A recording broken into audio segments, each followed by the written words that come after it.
Hello brothers and sisters, welcome to our channel. New house site గ్రామాల్లో 3 సెంట్లు, పట్టణాల్లో 2 సెంట్లు. ఈ విధంగా జియో నెంబర్ 23 ద్వారా రాష్ట్ర ప్రభుత్వము సైట్లని పేద ప్రజలకు ఇవ్వడం జరుగుతూ ఉంది. గ్రామాల్లో విఆర్ఓ గారు ద్వారా ఈ అప్లికేషన్స్ ఫార్వర్డ్ చేయడం జరుగుతుంది. ముందుగా డిస్లిస్టెంట్ ఓవర్ లాగిన్లో న్యూ సైట్కి మనం అప్లై చేసుకోవాలి. రాష్ట్ర వ్యాప్తంగా కొన్ని సచివాలయాల్లో మనకి ఒక అప్లికేషన్ తీసుకోవడం జరుగుతూ ఉంది. సో దానికి సంబంధించి మన దగ్గర అప్లికేషన్ ఫామ్ ఉంది. అదేవిధంగా అప్లికేషన్ ఫామ్ మనం సబ్మిట్ చేసిన తర్వాత ఈ యొక్క విఆర్ఓ గారు లాగిన్లోకి వెళ్ళిన తర్వాత అక్కడ చెక్ లిస్ట్ అంటే చెక్ లిస్ట్ ఉంటుంది న్యూ హౌస్ సైట్కి సంబంధించి. అది ఎలా చేస్తారో కూడా తెలియజేస్తాం. దయచేసి వీడియో లైక్ చేయండి, 10 మందికి ఉపయోగపడుతుంది. టాపిక్లో భాగంగా డైరెక్ట్గా వెళ్ళిపోదాము. మీకు ముందుగా హౌస్ సైట్కి సంబంధించి ఎలా అప్లై చేసుకోవాలనేది దరఖాస్తు ఫార్మ్ ఉంటుంది, అది చెప్తాను. తర్వాత చెక్ లిస్ట్ గురించి చెప్తాను. ఓకేనా? ఇక్కడ ఇంటి నివాస స్థలం కొరకు దరఖాస్తు ఫామ్ మనం చూడండి. ఇది దరఖాస్తు అప్లికేషన్ అండి. దీనికి ఒక ఫోటో అటాచ్ చేసి మనము ఈ డిస్లిస్టెంట్ వారికి ఇచ్చినట్లయితే వాళ్ళు అప్లై చేసిన తర్వాత లాగిన్లో ఆ లాగిన్ ఎప్పుడు ఓపెన్ అయ్యి ఉంటుందండి. మీరు అర్థం చేసుకోవాలి. ఏదైతే గ్రామంలో 3 సెంట్లు, పట్టణాల్లో 2 సెంట్లు సైట్ ఓపెన్ అయింది అంటారు. అసలు అది ఓపెన్ అయ్యి ఉంది, ఎప్పటి నుంచి ఓపెన్ అయ్యి ఉంది. బట్ అక్కడ లోకల్గా సైట్లు అవైలబిలిటీలో లేకపోవడం వల్ల అక్కడ రెవెన్యూ వాళ్ళు ఈ అప్లికేషన్ తీసుకోకపోవడం అసాధ్యమవుతుంది. యాక్చువల్గా ఇప్పుడు ప్రతి సచివాలయంలో డిస్లిస్టెంట్ ఓవర్ లాగిన్లో అప్లై చేసుకోవచ్చు ప్రస్తుతం.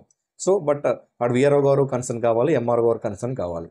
ఓకే, సో అప్లికేషన్ ఫామ్ చూసినట్లయితే మనం ఇక్కడ దరఖాస్తుదారు వివరాలు చూడండి. దరఖాస్తుదారు పేరు, తండ్రి పేరు, అలాగే వయసు. మనం ఎవరు దరఖాస్తుదారు అంటే మనకి 3 సెంట్లు 2 సెంట్లు అనేది మహిళ పేరుని ఇస్తారు కాబట్టి ఖచ్చితంగా దరఖాస్తుదారుడు మహిళ ఉండాలి. అక్కడ మహిళ పేరు రాయాలి, తర్వాత మహిళ యొక్క తండ్రి పేరు లేదా భర్త పేరు రాయాలి. అలాగే అక్కడ ఉన్న వయసు, ఆవిడ ఒక వయసు రాయాలి. అలాగే మతము, కులము, ఉపకులము, అక్కడ Aadhaar number 12 digit Aadhaar number మనం నోట్ చేయాల్సి ఉంటుంది. అదేవిధంగా లబ్ధిదారుని చిరునామా, అంటే ప్రస్తుతం లబ్ధిదారుడు అద్దెకుంటే అద్దె అడ్రస్ రాయాలి, లేదు ఓన్ హౌస్ ఉంటే ఓన్ హౌస్ అడ్రస్ రాయాలి. ఓకే, ఇక్కడ ఇంటి స్థల నివాసం కోరు అర్హత వివరాలు చూసినట్లయితే లబ్ధిదారుని తెల్ల రేషన్ కార్డు కలిగి ఉన్నారంటే కలిగి ఉన్నారని పెడతాము. కలిగి ఉంటేనే రేషన్ కార్డు కలిగి ఉంటే తప్ప మనకి న్యూ హౌస్ సైట్ రాదు. కాబట్టి ఎవరైతే అర్హులు ఉన్నారో వాళ్ళు న్యూ రేషన్ కార్డు ఉన్నవారు ఎస్ అని పెట్టండి. అవునైతే రేషన్ కార్డు నెంబర్ కూడా ఎంటర్ చేయాల్సి ఉంటుంది. ఓకేనా? లబ్ధిదారుడు ఆంధ్రప్రదేశ్ రాష్ట్రంలో ఇల్లు కలిగి ఉన్నారా? ఆంధ్రప్రదేశ్ రాష్ట్రంలో సొంత ఇల్లు కానీ, గతంలో టిడ్కో హౌసెస్ కానీ, లేదు మీరు హౌస్ లోన్ ద్వారా ఇల్లు కట్టుకున్నా సరే మీరు ఈ పథకానికి అనర్హులు. అదేవిధంగా లబ్ధిదారుడు ఆంధ్ర రాష్ట్రంలో ఇంటి స్థలం కలిగి ఉన్నారు అంటే ఓన్ స్థలం కలిగి ఉన్న అనర్హులు అయిపోతారు. అలాగే లబ్ధిదారుడు ఇంతకు పూర్వం ప్రభుత్వం నుండి మంజూరు చేయబడిన ఇల్లు కలిగి ఉన్నారా? ఇంతకు ముందు ఏ ప్రభుత్వంలో అయినా ఇంతకుముందు మీరు ఇంటి స్థలం కానీ, టిట్కో హౌసెస్ కానీ పొందినట్లయితే గత ప్రభుత్వంలో మీరు అనర్హులు అవుతారు. అదేవిధంగా ఇంతకు పూర్వము మంజూరు చేయబడిన ఇంటి స్థలం కలిగి ఉన్నారా అంటే ఇల్లు సపరేట్గా ఇవ్వడం కానీ, స్థలం సపరేట్గా ఇవ్వడం కానీ జరిగి ఉండొచ్చు గత ప్రభుత్వంలో. కొన్ని ప్రభుత్వాల్లో మనకి ఇల్లు కట్టించేస్తారు, కొన్ని ప్రభుత్వాలు మనకి స్థలం ఇచ్చి ఇల్లు కడతారు. ఇది ఏది జరిగినా, ఇల్లు ఇచ్చినా లేదు స్థలం ఇచ్చినా మీరు అనర్హులు అవుతారు అని చెప్పబడేది. అలాగే లబ్ధిదారులు 2.5 ఎకరాలు మాగాని భూమి, ఇంకా 5 ఎకరాలు మెట్ట భూమి కానీ కలిగి ఉన్నారా? 2.5 మాగాని, 5 ఎకరాస్ మెట్ట పైబడి ఉంటే మీరు అనర్హులు అవుతారు. ఎస్ అంటే ఎస్. అలాగే ధృవీకరించాలని లబ్ధిదారుడు సంతకం పెట్టాలి. అలాగే ఇక్కడ కొన్ని లబ్ధిదారుడికి సంబంధించి అర్హుడై ఉన్నట్లేదని అక్కడ నోట్ చేసుకుంటారు ఎవరు డిపార్ట్మెంట్ వారు. ఇప్పుడు మీరు చెక్ లిస్ట్కి వచ్చేసాయండి.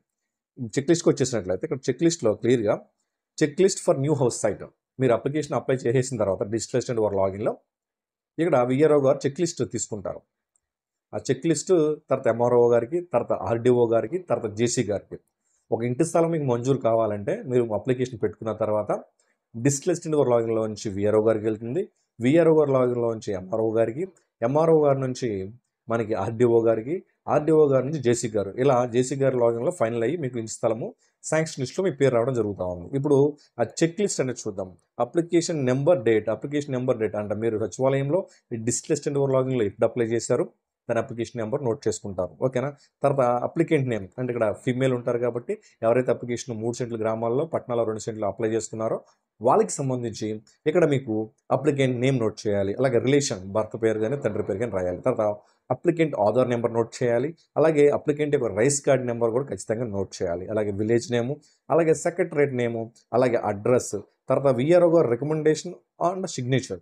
రికమెండ్ చేస్తున్నారా అయితే ఇదర్ రికమెండెడ్ అండ్ విఆర్ గారి సిగ్నేచర్ ఉండాలి.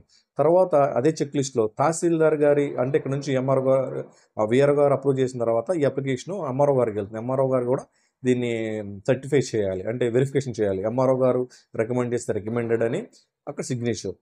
If VRO and Tahsil recommendation are differ provide explanation. ఒకవేళ విఆర్ఓ గారు రికమెండెడ్ అని, ఎంఆర్ఓ గారు నాట్ రికమెండెడ్ అని, మీకు చెక్ లిస్ట్లో నోట్ చేసినట్లయితే ఎందుకు అలా జరిగింది అనేది అక్కడ రిమార్క్స్ ఎక్స్ప్లెనేషన్ ఇవ్వాల్సి ఉంటుంది. అక్కడ ఆర్డీఓ గారు రిమార్క్స్ చూడండి, జేసీ గారు అంటే అక్కడ ఆర్డీఓ గారు రిమార్క్స్, జేసీ గారు రిమార్క్స్ ఉంటాయి. అలా మీకు అక్కడ అంటే జేసీ జాయింట్ కలెక్టర్ రిమార్క్స్ ఉంటాయి. సో ప్రతి జిల్లాకి ఇది ఒక చెక్ లిస్ట్ అనేది కామన్గా ఉంటుంది ప్రతి జిల్లాకి. సో ఈ విధంగా చెక్ లిస్ట్ జరుగుతుంది. ఒకసారి మనం జియో నెంబర్ 23 చూసినట్లయితే, జియో నెంబర్ 23 ప్రకారం మనం చూసినట్లయితే చూడండి ఒకసారి, ప్రభుత్వం జారీ చేసిన జియో నెంబర్ 23 ప్రకారము బీపీఎల్ ఖచ్చితంగా బిలో పోవర్టీ లైన్లో ఉన్న వారికి ఆ యొక్క పథకం పేదలందరికీ ఇల్లు అంటే అందరికీ ఇల్లు, హౌసింగ్ ఫర్ ఆల్ అనే స్కీమ్లో భాగంగా జియో నెంబర్ 23 రిలీజ్ చేసింది. అందులో బీపీఎల్ బిలో పోవర్టీ లైన్ ఉన్న వారికి ఇస్తారు. అలాగే గ్రామాల్లో 3 సెంట్ల వరకు, పట్టణాల్లో 2 సెంట్ల వరకు మంజూరు అవుతుంది అర్హత కలిగి ఉన్న వారికి. మహిళల పేరు మీద మంజూరు చేయడం జరుగుతూ ఉంది. అలాగే దరఖాస్తులో గతంలో ఇల్లు లేకపోవాలి, గత ప్రభుత్వంలో ఇల్లు కానీ లేదు సైట్ కానీ ఇచ్చినట్లయితే అనర్హులు అవుతారు. మీకు స్థలం మంజూరైన 2 సంవత్సరాల్లో, స్థలం మంజూరైన 2 ఇయర్స్ లోపే మీరు ఇల్లు కట్టుకోవాలి. మీకు స్థలం ఇచ్చిన డేట్ కాడ నుంచి 2 ఇయర్స్ లోపు ఇల్లు కట్టుకోవాలి, లేదంటే మీకు ఇచ్చిన పట్టా క్యాన్సిల్ అవుతుంది. ఓకే, 10 ఇయర్స్ తరువాత మీకు పూర్తిగా స్వాధీనం, ఫ్రీ హోల్డ్ రైట్స్ వస్తుంది. మీకు స్థలం ఇచ్చిన డేట్ కాడ నుంచి మీకు ఫుల్ రైట్స్ రావాలి మీకు ఇచ్చిన పట్టా మీద అంటే మినిమం 10 ఇయర్స్, 10 సంవత్సరాల తర్వాత మాత్రమే మీకు ఆ పట్టా మీద రైట్ వస్తుంది. అప్పటి వరకు మీరు దాన్ని అమ్మాయలేరు, తనఖా పెట్టలేరు. దాన్ని మీరు అర్థం చేసుకోవాలి. 2 ఇయర్స్ లోపు ఇల్లు మీకు స్థలం ఇచ్చి 2 ఇయర్స్ లోపు ఆ స్థలం మీద ఇల్లు కట్టకపోతే పట్టా క్యాన్సిల్ అయిపోతుంది. 2 ఇయర్స్ లోపు ఇల్లు కట్టకపోతే, ఇల్లు కట్టారు ఓకే, పట్టా మీ పేరునే ఉంటుంది, అది మీరు ఫ్రీ హోల్డ్ రైట్స్, దాని మీద మీకు హక్కు కావాలి అంటే సాధిస్తే హక్కు మినిమం 10 ఇయర్స్ తర్వాత దాన్ని మీరు అమ్మగలుగుతారు ఎవరికైనా. నెక్స్ట్, ఇప్పటి వరకు మనకి 70,000 దరఖాస్తు వరకు వచ్చాయి. చెప్పాను కదండి, డిస్ట్రిక్ట్ నెంబర్ లాగిన్లో దరఖాస్తు ఫామ్ అప్లికేషన్ ఓపెన్ అయ్యి ఉంది. ఇప్పుడు కూడా 70 దరఖాస్తులు వచ్చాయండి. సో 1,14,000 మంది బీపీఎల్ కుటుంబాలకు సంబంధించి మనం ఇక్కడ తీసుకోవాలని చెప్పి గవర్నమెంట్ నిర్ణయం తీసుకుంది. ఫిబ్రవరి 1, 2025 ముఖ్యమంత్రి గారు ఇది జియో నెంబర్ 23 తీసుకురావడం జరిగింది. కొత్తగా మంజూరైన ప్లాట్లు పర్మనెంట్ హౌసింగ్ మంజూరు చేస్తామని తెలిపింది. అంటే ఇప్పుడు హౌస్కి సంబంధించి పట్టాలు ఇవ్వాలి అంటే గ్రామంలో 3 సెంట్లు, పట్టణాల్లో 2 సెంట్లు ఇవ్వాలంటే ఖచ్చితంగా హౌస్ సైట్స్ కావాలి. అది గవర్నమెంట్ ఆల్రెడీ హౌసింగ్ డిపార్ట్మెంట్కి ఇన్స్ట్రక్షన్స్ ఇచ్చింది. ఎక్కడెక్కడ ఖాళీ స్థలాలు గవర్నమెంట్కి సంబంధించి ఉన్నాయో వాటిని చూడండి. అదేవిధంగా మన దగ్గర ప్రభుత్వ ఆధీనంలో ఎటువంటి స్థలాలు లేకపోతే, లేఅవుట్ లేకపోతే ప్రైవేట్ సంస్థల నుంచి, ఏజెన్సీ నుంచి ఆ స్థలాలు కొని లేఅవుట్గా తయారు చేసి పేద ప్రజలకు అందజేయాలనేది ప్రభుత్వం ఒక నిర్ణయం.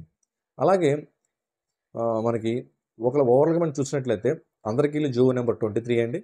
అలాగే గ్రామంలో 3 సెంట్లు, పట్టణం 2 సెంట్లు ఇస్తారు. 10 సంవత్సరాల తర్వాత పూర్తి హక్కులు వస్తాయి. 2 సంవత్సరాల ఇల్లు నిర్మించాలి.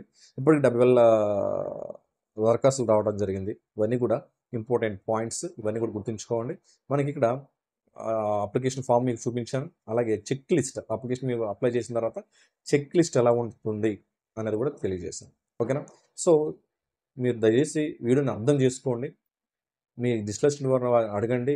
పిఆర్ఓ గారు అక్కడ అప్రూవ్ చేస్తేనే డిస్ట్రిక్ట్ ద్వారా అప్లై చేయడానికి అవకాశం ఉంటుంది. ముందు రెవెన్యూ డిపార్ట్మెంట్స్ని యాక్సెప్ట్ చేసిన తర్వాత, అంటే అటు ఇటుకు 4 రోజులు అటు ఇటుగా అన్ని జిల్లాల్లో ఈ ప్రక్రియ స్టార్ట్ అవుతుంది. ఓకేనా? అందరూ బాగుండాలి, అందరికీ మంచి జరగాలి.